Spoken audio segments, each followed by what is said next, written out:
Pierre exerce en Seine-Saint-Denis. Un commissariat délabré, du matériel hors d'usage. En patrouille, il craint pour sa sécurité. Moi par exemple j'ai un gilet pare-balles, je l'ai eu à l'époque, ça devait être en 2005 et j'ai toujours le même depuis. Il protège plus, il a 12 ans, un gilet pare-balles qui a 12 ans, il protège plus rien.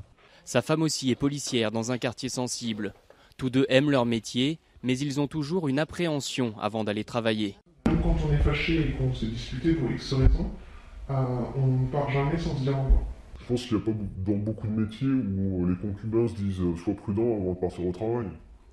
Je veux dire, c'est un métier à risque, on le sait. Après, on veut une réponse derrière. Quand des gens s'attaquent à la police, on veut qu'il y ait une réponse judiciaire. L'attaque de Viry-Châtillon les a choqués, même si pour eux c'est la partie visible de l'iceberg. Des collègues blessés, il y en a tous les jours. Ils aimeraient des réformes profondes et pas seulement des tenues résistantes au feu.